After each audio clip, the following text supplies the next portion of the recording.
What is going on, social media family? Corey Brim of Sugar Rim Bar, and today in this video, I am speaking to someone very important, somebody I want to talk to, and then I'm speaking to Miss Ashley Spencer. Ashley, what is going on, sister? Hey guys. Oh, I'm just super excited to be here. Like I've been waiting for this opportunity. Cool, cool, cool. So look, I guess what we kind of want to jump into is, Ashley, you are so would you consider what real estate agent, broker? Like what are you? Yeah, I actually am a broker, associate broker. I'm no longer the broker, but I am a real estate broker and I am licensed in Virginia, DC, and Maryland. Awesome, awesome, awesome. So what I want to do today is I kind of want to have a chat with you. And most of the people that I think that follow me, at least the messages that I get, is I want to kind of talk about like home ownership. I want to talk about like kind of taking people from the beginning of home ownership and then sort of like walking them through the process, because I think that I think there's a lot of people out there, they want to, like, everybody has the dream of having, the American dream, right? Home ownership. Mhm. But I really honestly don't see a lot of people that are giving people very valuable content without like charging them or making them sit through like a seminar, and they don't get all the information and they still walk away kind of defeated or deflated because they went in with such high hopes and they didn't get what they thought. Am I kind of on track? Or you're getting information that you don't understand and you're afraid to ask questions like, well, I don't know what that means. Like, tell me what debt to income ratio, what does that mean? My dad always said the dumbest question you ask is the one you don't, so you just got to be ready to ask those questions.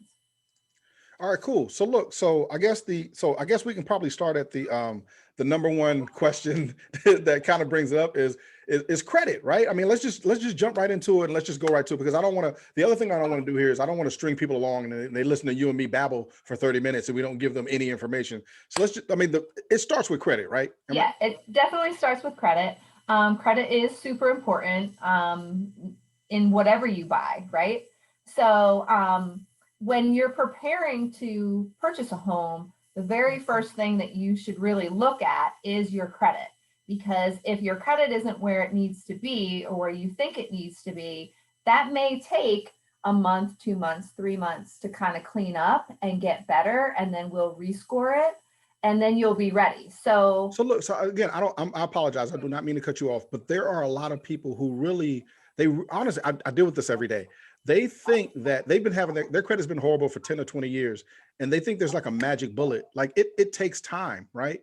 it does take time. It does take time. And when you're dealing with a professional such as yourself, Corey, you can, definitely take the correct steps. Like I have lenders who work with people on a daily basis and they tell them exactly step by step what they need to do to get their credit up and what's going to make the most impact. So we work with people who have bad credit as well as people who have no credit at all. One of the very first things that you should really have when trying to purchase a home is the lenders look for at least 3 trade lines, meaning either 3 credit cards or preferably 2 credit cards and an installment loan, like a auto loan or something like that. That's really going to establish your credit and give you strong credit if you're making those payments on time.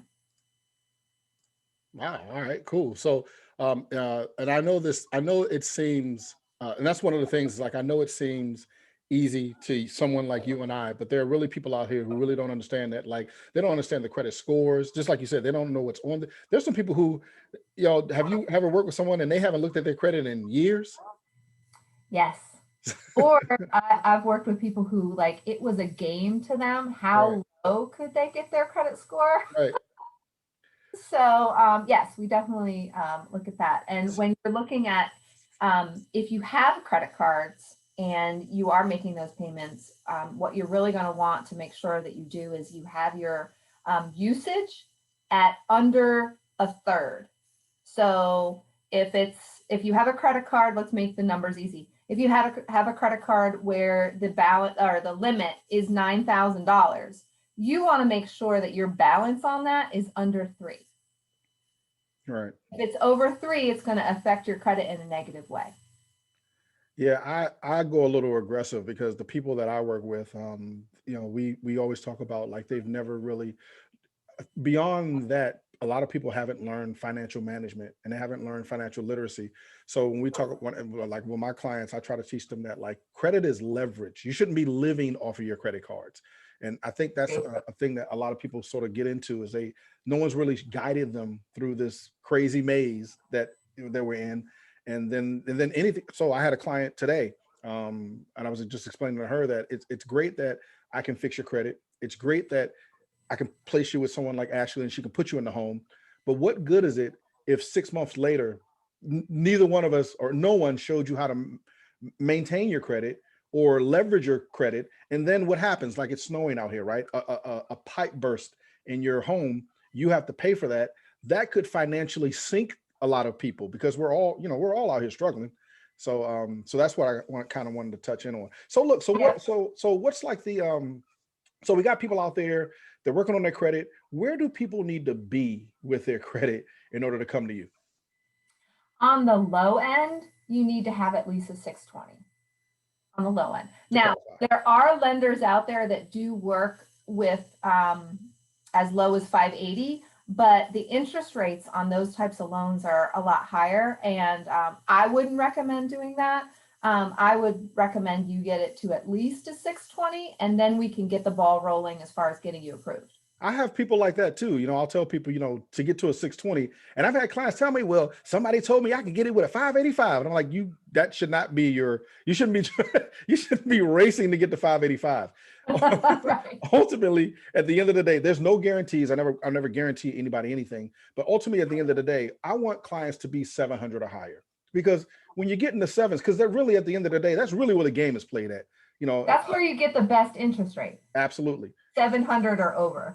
Yeah. And this is literally for a lot of people, you do this all the time. Isn't this this is the largest purchase that a lot of people make in their lifetime. This will be the largest purchase that you make in your lifetime. Yep. Yes. So if that's going to be the largest thing, you should want to do the things and place your credit and get with someone like a good real estate agent, a great mortgage person, a good lender, the people that have your best interest in mind to help guide you through that process.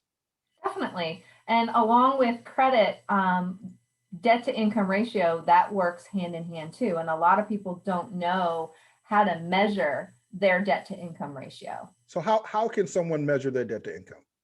Well, what you do is there's three types of loans, right? You have an FHA, you have the VA, and then you have your conventional loans.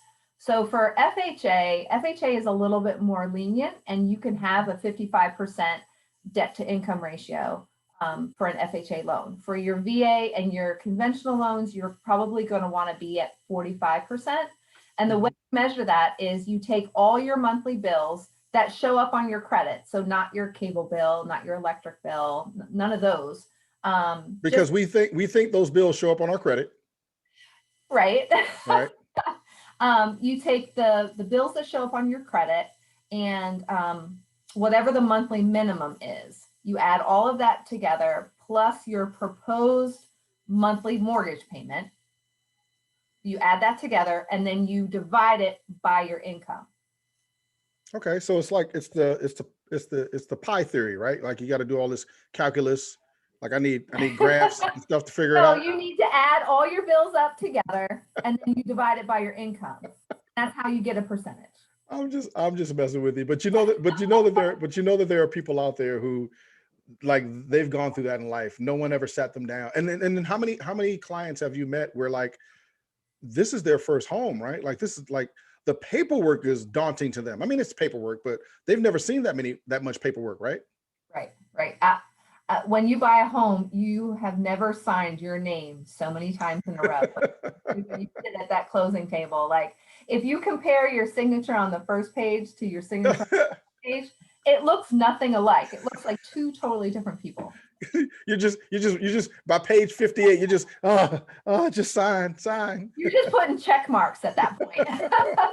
All right, so let me ask you this: what are some of the challenges that you've seen that maybe prevented somebody from getting a home, like in your experience? Challenges are especially when you're talking about millennials, moving from place to place, just moving around a lot. because what happens with that is, even though your mail gets forwarded, there are some things that just don't get to you. And then those are the type of bills that wind up in collections on your credit. For example, I moved, this was like 10 years ago, I moved from a rental to a home that I purchased. And I notified Comcast that I was doing that. They never sent me the final bill. So 3 years later, when I went to buy an investment property, the lender pulled my credit and said, Ashley, you have a bill in collections on your credit. And I was like, no, I don't. Like, I pay everything on time. Right. It was for $72. $72 from Comcast for a bill that they never sent me to close out my account. So monitoring your credit is super important, whether you use Credit Karma or freecreditreport.com or something like that. Monitoring it and making sure that those types of things don't happen is really important.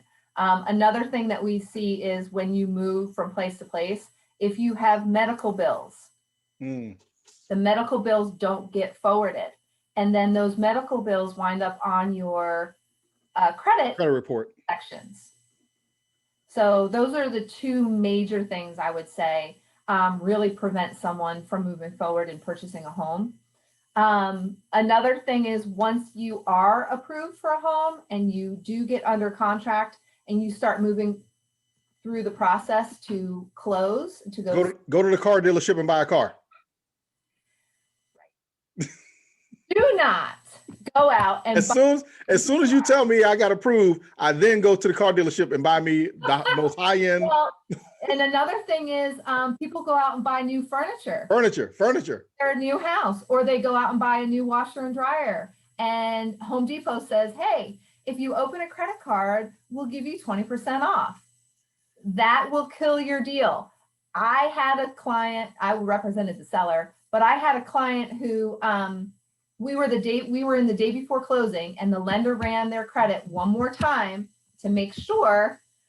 And he was a landscaper. He went out and one of his machines broke. He went out and bought a new lawnmower, like zero-turn mower, and put it on his credit. And he probably had enough money to pay for it cash. Yes, he did. He did. So you brought up some very, I tried to take a few notes. You brought up some very important key things. One thing that you had brought up is, so I deal with this too when I'm working with my clients, is you brought up maintaining your credit, right? So sometimes when I'm dealing with people, they just want, they're not really thinking farther down the line. They're thinking like, I just want to fix my credit. And I try to explain to them that it's more than just fixing your credit. It's about maintaining your credit. You brought up Credit Karma, Credit Sesame, and a lot of people don't know that you can go to freeannualcreditreport.com. By law, you're supposed to get one copy of your credit report from each agent. You can do that for yourself. Yeah. And there are 3 bureaus. Right. You have to make sure that you see all 3, because when a lender pulls your credit to get you pre-qualified, they are taking the lowest number, not the highest number, and not an average of all 3, but the lowest number. Right, because literally, and I'm sure you've seen this too, you can be a 770, a 790, and on that third one, you could be a 640. Yes. Just because there's something reporting on that one credit bureau that's not reporting on the other credit bureaus. And now we live in a world now where there's not that many excuses. You can get Credit Karma for free. Your bank may even offer credit monitoring for free. Your credit card companies, now they're starting to do credit card monitoring for free. And at the end of the day, if none of that works, they have sites where you can maybe pay $5, $9 a month to monitor your credit. But it's so important. I just wanted to pause there because it's so important that we monitor our credit. Because like I said, there's so many people who I meet. I've worked on couples and they don't even look at their credit. Like they're married to each other and neither one knows the other what the other financial situation that they're dealing with. Yeah, no, I completely agree. Right, and then there was another thing that I wanted to touch on with you that you had brought up. Very, very important thing, because I've seen this with people too. When you talked about not just because when you get approved, what's the typical, I know I don't want to back you in the corner and you giving us guarantees, but the moment that I get approved, how long does it take from that moment to I'm going to the closing tables, getting the keys? And I know a million things could happen. Right. Well, you get approved prior to looking at houses. Right. Okay. So let's say you find a house in 2 weeks, you can close in 30 days. So you're And 45 days. right. And so what I was sort of leading into is one thing that we have to develop as people, because we live in this instant microwave society.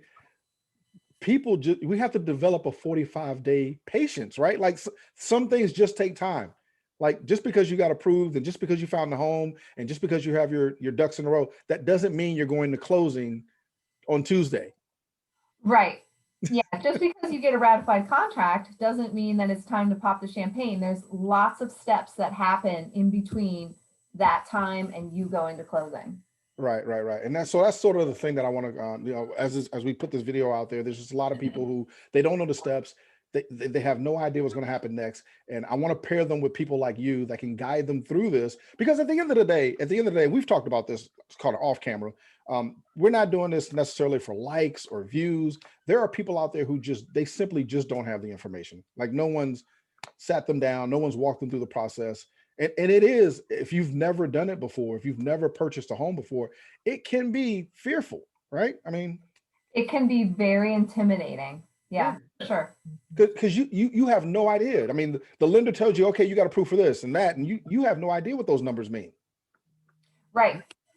You have to be able to work with somebody that you can really trust. Trust is important, and knowledge is power. So the more you know, the more you can move through the process with confidence. All right. Well, look, I don't want this whole thing to be sort of a negative thing, but so like what's some of the happy moments? Like what's some of the great, because you told me the other day, I talked to you the other day and you were telling me about a young lady you just helped. I don't know if that's your happiest moment, but what's some of the positive things? Oh yeah. Well, good news for her. We just got her contract ratified this morning. So the people at home don't know who her is. Well, okay. Well, I was working with a client. I'm working with a client. I've been working with her since November. She is a police officer in Florida. She lives in Miami. Why she wants to move up to the snow, I can't tell you. But she wants to move up here. She bought a franchise and she's going to be doing home health care here in Virginia. Her credit was not that great. And I paired her with an amazing lender out of Reston, and we've been working on her credit. We got it up to a 700 just last week, and she found a home yesterday via internet and doing video calls and everything. I walked her through the house and she said, yes, that's the one I want. We wrote the offer. We were one of 8 offers, and we got word this morning that her offer was accepted. So we're going to be closing at the end of the month. Look how your eyes light up when you talk about closings and helping people. Your whole demeanor. I'm so excited for her. I mean, but doesn't it make you feel good? Not just the actual sale of the thing. I mean, that's business, that's normal. But what I try to, what I want to share with people is doesn't it feel good to just help someone? Yeah, I'm making her dreams come true. And she has told me over and over and over again, like, thank you. You're amazing. I don't know what I would do without you. Just having people. And again, she's in Florida, has never seen the house. So she trusts me enough to give her as best information as I possibly can. And now I'm setting up her home inspection. I'm setting up contractors to finish the basement. I'm talking to the title company. I'm just walking her through the steps one by one, so that by the end of the month, she will have a home and she will be able to move from Florida. And then it becomes more than, and this, I mean, I've ran all my businesses like that. I've been crazy successful in all my businesses by doing this, because it's more than a sale. You almost develop, you're still professional. You still got to do your job, cross your T's, dot your I's, but it develops into a relationship. You're building a relationship with this person. And then not only her, you're building a relationship with the contracts and the vendors that are going to do her home inspection, that are going to, you're going to refer her to someone that can take care of her washer and dryer just in case it breaks down a year from now. If she needs to get the roof replaced, you may know a guy. And then you start creating this amazing network of people, not just vendors, but it's people. And at the end of the day, That's really why I kind of like want to do this with you and let people know that, you know, I know when we turn on the TV, it's all gloom and doom, right? I get that. But there are people out there like you, like Ashley, who will really take their time and sort of hold your hand through this process. Now, she can't hold your hand forever, but she'll guide you through the process. Right. I can't pay my light bill with hugs. Yeah, hey, amen. Come on, talk about it. But yeah, the relationship, for me, the transaction never just closes at closing. We then move into a different stage of our relationship, and we maintain, and I make sure that I touch base with everybody in my sphere at least once a quarter. They're free to reach out to me anytime.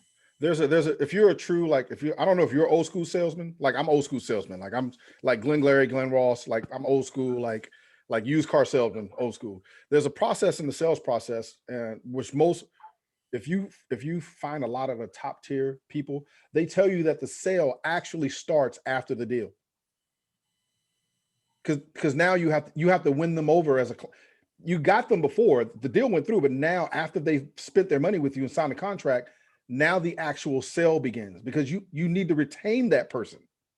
And they need to refer their friends and family and everybody. They become your walking billboard, right? Right. Yeah. Everybody that I work with becomes my family in some way. Yeah, sure. Most of the business that I do is by referral. So those relationships are super important to me.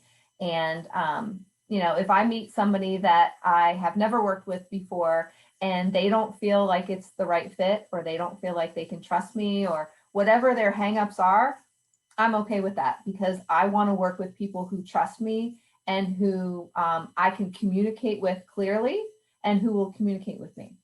Absolutely. Absolutely. So let's switching gears really quick. So what led you to, like, how did you get in? What were you doing before this? Were you born like a broker, real estate mogul? Were you just taking over the world when you were just came out the womb? Like, how'd you get into this? Almost. I'm originally from New Jersey. That's the accent. Got it now. Coffee. I come from a very long line of realtors.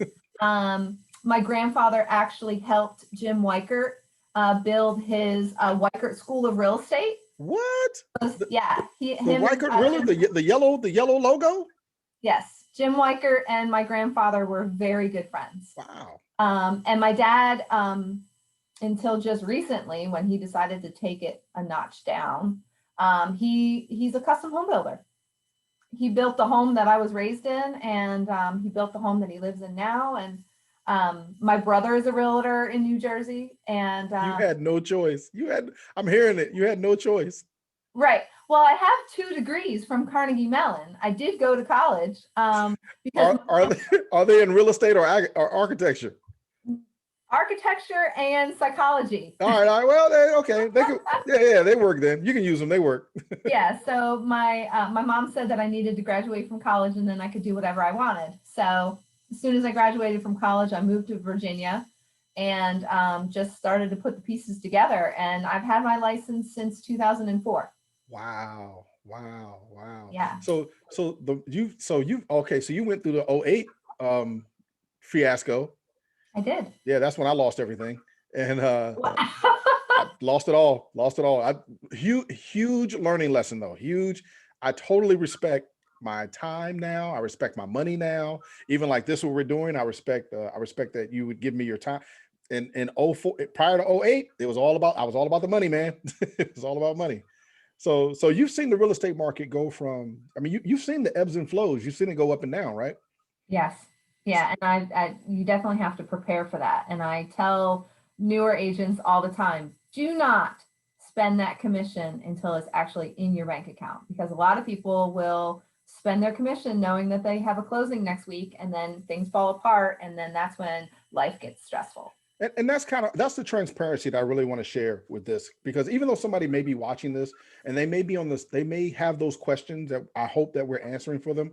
You also have to see the other side of that coin. We're in, like, if you live in America, we're in a society of excess, abundance, and there are real estate agents out there who are struggling, right? Like, because everybody wants to be a real estate agent, right? The majority of realtors, I think they said like 70% of realtors can qualify for food stamps. Yeah, yeah. And but that's also a mirror of America. That's, because when I'm dealing with credit clients or business consultant business people, a lot of people are really they're really, and especially now in this pandemic, this it didn't make it any better. It actually made it worse.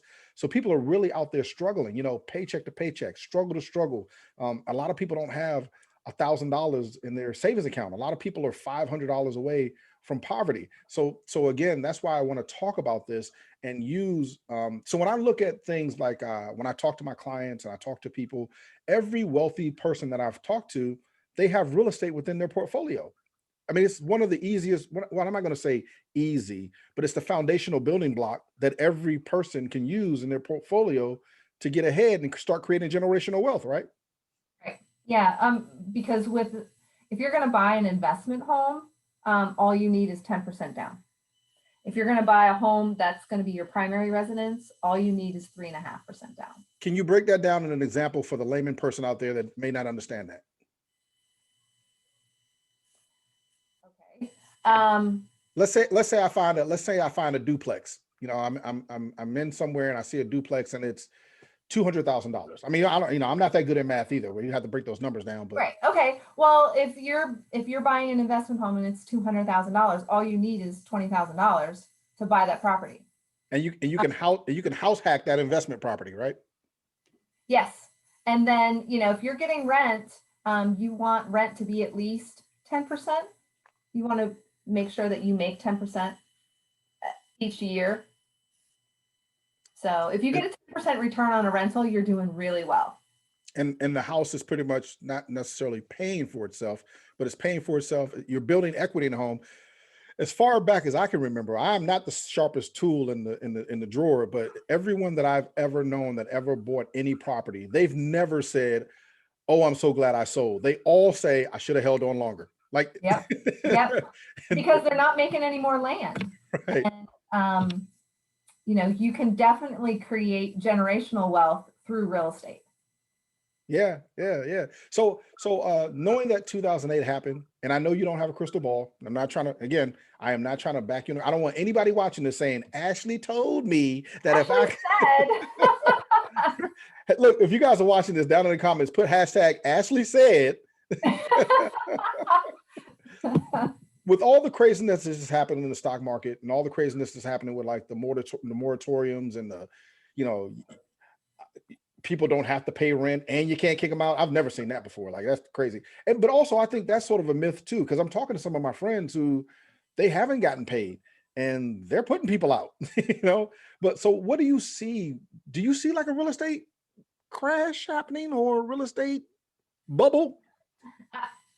I don't, but I do see at some point the market will level off again.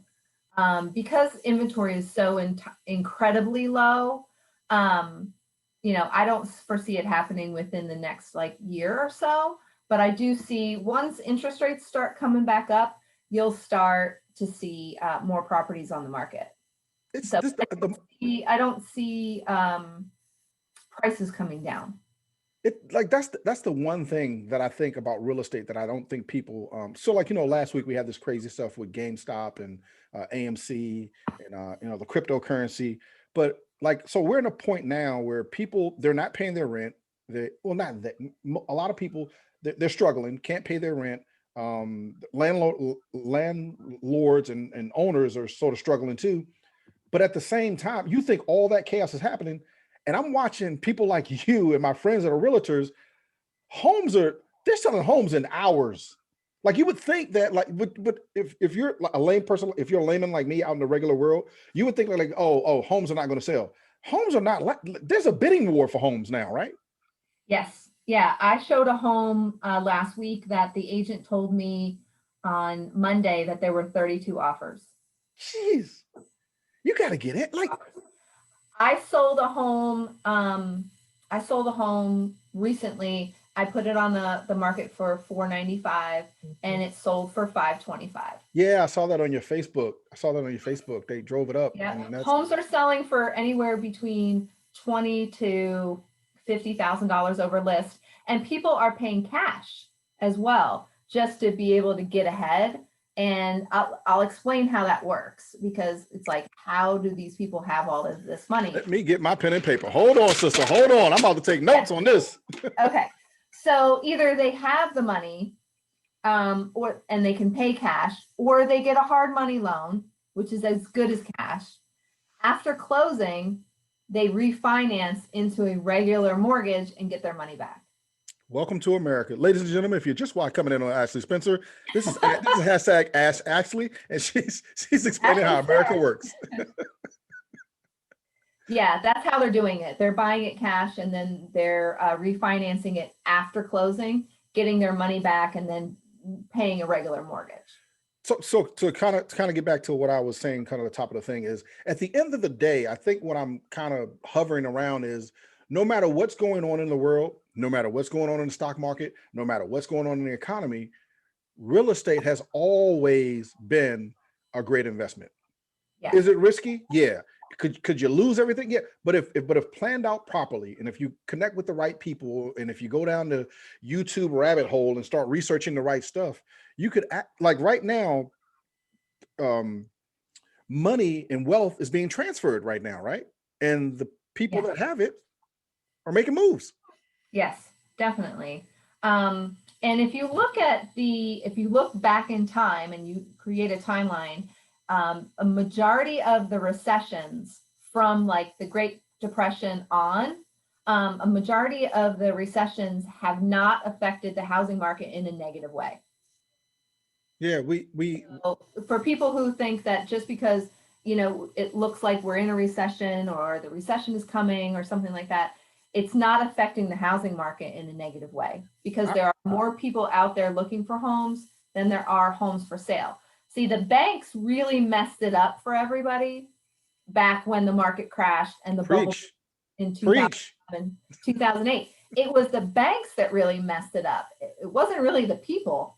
So they've kind of learned their lesson, and there's more regulations in place and things like that now. But there was a surplus of houses on the market when the bubble burst. And that's what made things way worse than it really was already. Now we're seeing about a month and a half worth of supply, where a normal healthy market is anywhere between 4 and 6 months worth of supply, which means, and let me break that down for you.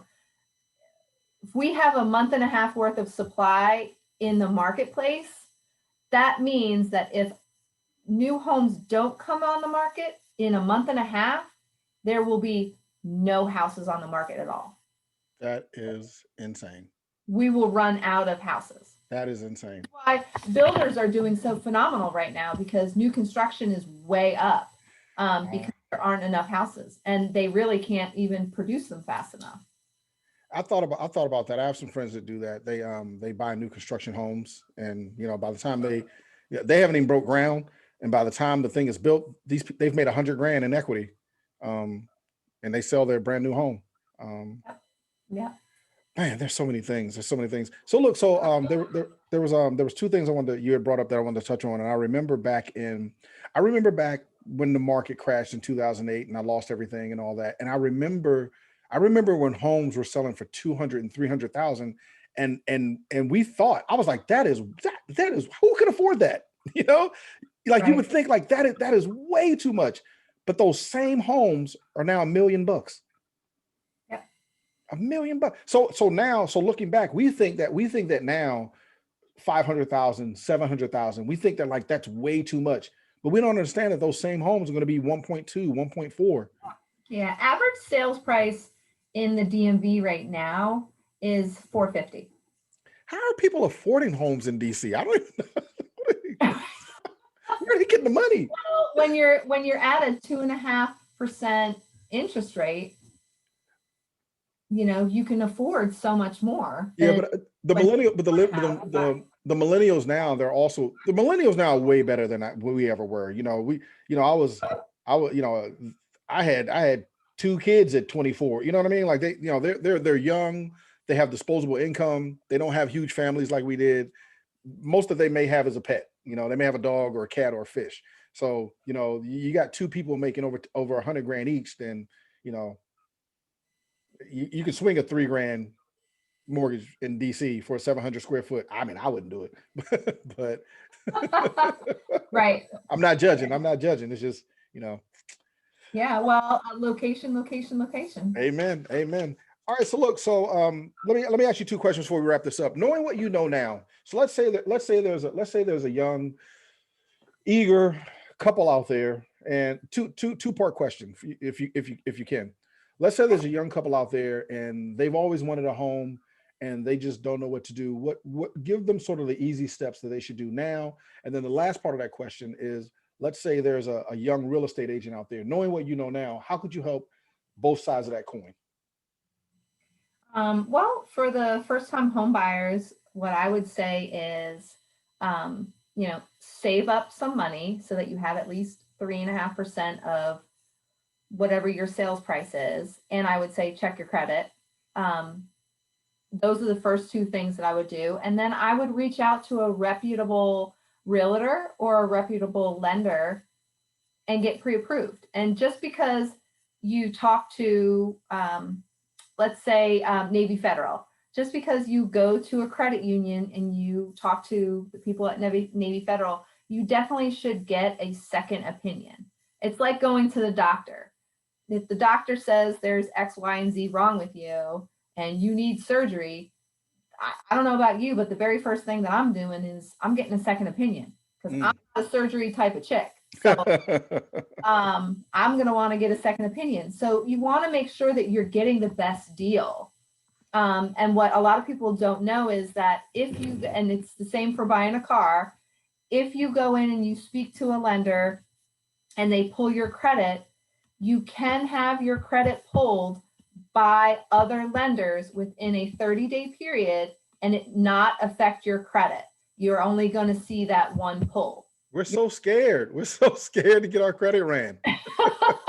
Well, check your credit first. Right. Check your credit first. And if you know that it's not where it needs to be, then reach out to somebody, either, again, a realtor or somebody like you, Corey, who does credit repair, or a lender who can really point you in the right direction and get it cleaned up so that in 6 months, you'll be where you need to be.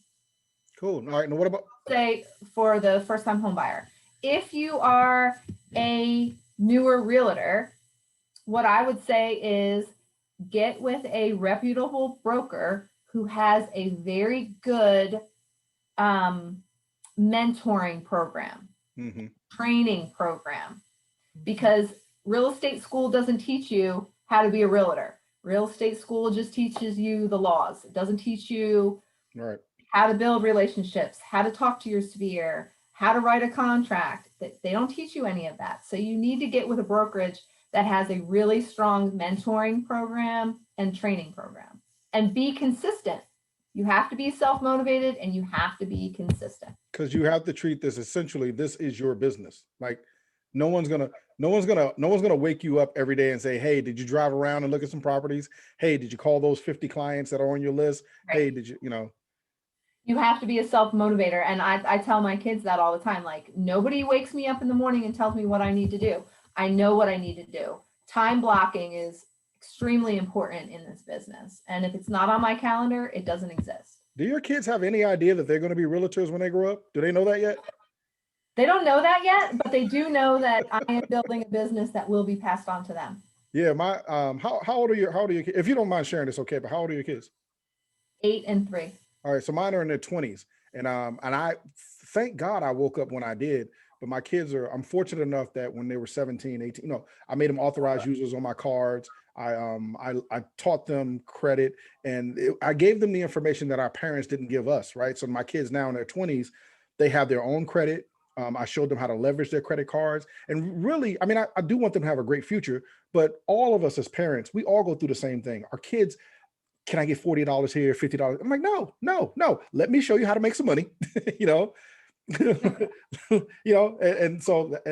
again, those are the things that I want to do. And I want to teach my children how even at their age, there are things that we can do together where I can prepare them to where they can start now purchasing real estate, or not necessarily even purchasing. They can then begin to invest in real estate And even if each, if I can teach my children to get like we were talking about the house hack, get a property, get a duplex, live in one side, rent out the other side, that rental from the other side should pay the entire thing, you Yes. know, and if we can get into it right, let's say the other person, they don't pay, because that could happen too. The mortgage should be manageable enough that you should be able to cover it, you know. And those are the things that I want to have in this. All right, so look, I'm not going to keep you on here all day. Where can people find you? Like where are you? Do you exist? Is this a catfish? Are you real? Are you real? You can call me, you can email me anytime. I don't know if you're going to post my information or not, but I am. okay, awesome. So you can call me, you can text me, you can email me. I work almost 24 hours a day, 7 days a week. You can find me on Facebook at Ashley Lauren Spencer. You can find my business on Facebook at Priority Properties Group. You can find me on Instagram. You can find me on Twitter. I'm on Snapchat. Whatever is easiest for you guys to find me, I'm there. There is a program, if you have a minute, Corey. I got, and listen, I don't have a job. I got all the time in the world. I'm gainfully unemployed. So I wanted to bring up, I've developed over the years what I call my Community Heroes program. Okay. And my Community Heroes program is a way for me to give back. It originally started with just military, and they serve, so I want to serve them. But over the years, I've developed it into more than that. I want to reward those people who are shaping our communities. So not only military, active or retired, but your first responders, your firefighters, your police officers, doctors, lawyers, teachers, nurses, all of those type professions. If you work with me, I will give you part of my commission back at closing as a thank you for your service. Amen. Amen. So, and I have other vendors that I work with that are within my Community Heroes program that give discounts. So it's just our way of saying thank you. So if you are a doctor or a nurse or a police officer or a teacher, even if you're retired or part-time, I will give back, and I will give you a credit at closing from my commission personally. Yeah, we especially us as entrepreneurs, business owners, I know I wouldn't be here if it weren't for the sacrifice of a lot of other people, and so your Community Heroes, is it a program? Can people, is there a website or something, or is that, can people find No, you can just contact me and see if you qualify, and I do have literature that I can send out, but it is something that I do personally, that's right to me, and it's just my way of giving back. Like quick little story. I went with a vet. I think he has like 2 Purple Hearts. Right. He's 100% disabled.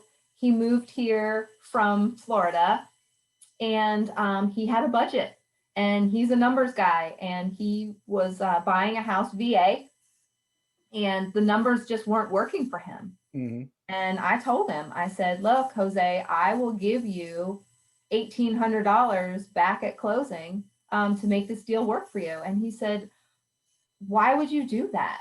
And I said, because you are a retired vet. You have 2 Purple Hearts. This is my way of saying to you, thank you for your service. Yeah. And he just couldn't believe it. He got all teary. He was like, oh my God. And he's been a referral client of mine for years. Like, he just sings my praises to everybody who will listen to him. He's crying, you're crying. Yeah.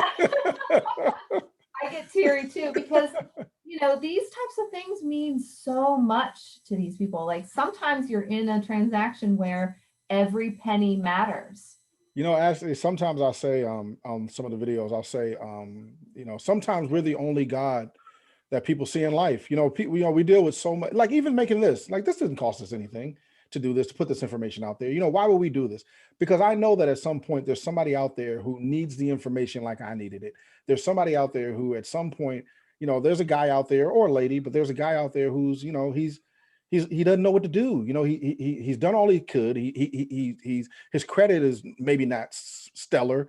He's barely holding on to the place that he has. His car's about to break down. Like I've been there, and I know that when you're in that dark space, it's hard to just talk. It's hard to let those things out. It's hard to let people in.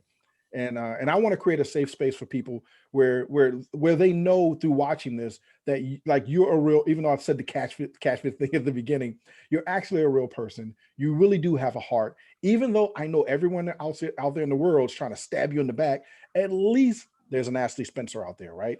You know, at least you can. Yeah, I'm just here to help. Yeah, I'm no. just here to help. And it's beyond, we have to move beyond the money. Money is a part of what we do, but like when you're helping Jose, it's not about the $1,800, Jose. Like let's get you in a good home. You know, I'm gonna make money. Right. Yeah, and I'm a firm believer in paying it forward as well. You know, like I just do as much good as I can in the world, and I know it'll come back. It's got to come back. It's natural. It's chemistry. So look, so here's what I'm going to do. If you are still watching this, down below in the descriptions, I'm going to list all of Ashley's contact information. I will tell you right now, when she sent it over to me, it looked like a book. This woman is doing, when do you even have the time? When do you even have the time? Whatever. You're doing everything, man. You're doing everything. Yeah, you can reach out to me via a phone, text, or email. I respond very quickly. I think I got to look around. I got to check, but I got to think. I'm about to say, you about to get one of these, man, because I thought I was. You got more hustles than me, man. Hey, ladies and gentlemen, that's a grindpreneur you're watching right there. I'm about to ship you a grindpreneur shirt. And also, if you hung around to the end of this, and if you are watching this, like I said on most of the videos, I do have a book called Never Give Up. If you are in a space and you need some words of encouragement, the first person that comments or sends me a message to where I can send this book to you, I will mail you out an autographed book. In the back of my book is a dream checklist. I tell everyone that I will not promise that this dream checklist will make you a millionaire, but I will promise that this dream checklist will change your life. And how do I know? It's because I did the things on the checklist. So you just got the only thing I'm asking for you is just don't call me because you want the book. Call me because you want to do the things that are in the book. Ashley, is there anything that you want to say before you take us out of here? No, just don't be afraid. And one of the biggest myths out there is that you need 20% down to buy a home. That is not true. Where there's a will, there's a way. So we can make it work. It may take a little time. It may not be immediate, but we're here to support you and we're here to help. And we got to get people to jump. There's also another feeling that I get a lot of clients, especially when I'm fixing their credit. They'll say, I'm trying to prepare for my house next year. And I'm like, why are you waiting a whole year? It doesn't take a year to buy a house. Let's fix your credit now. Let's get you out of the financial situation that you're in. Let's move you into a better position. Because if you're paying rent, you guys say it all the time. If you pay rent, you've been paying rent for 5 years. Yeah, you're paying somebody else's mortgage if you're paying rent. And what I like to do is try to find homes that your payment is exactly the same. Same thing I say. Why not invest in yourself instead of investing in somebody else's property? And write it off. Yeah, the tax, just getting the tax break is great. Yeah. All right, sister. Well, look, I don't want to rush you off. I mean, we could go all day. I don't want to rush you off, but I got. We could, because I'm a big talker. We gonna do a whole nother. I'm gonna save you up for a whole nother podcast. We're gonna talk about the dark side of real estate now. Well, I could definitely write a book. That's for sure. All right, so listen. I am Ashley Spencer from Priority Properties Group, and your home and your health are our #1 priorities. So hit us up. We're here. All right, ladies and gentlemen, I want to thank you guys for watching these podcasts. I want to thank you for allowing me to share. I want to thank you for coming in this world, because honestly, the reason I do this, it is therapeutic to me. I share the information that I wish somebody would have given me on day one when I lost everything. And if you've never seen anybody go from nothing to a multiple six-figure business and you're living their dreams, that's a lie. Because if you're watching it, you're watching me do it right now. Never give up. I'll see you guys on the next video. Say bye, Ashley. Bye-bye. No, say bye, Ashley. Say bye. No, say bye, Ashley. Bye, Ashley.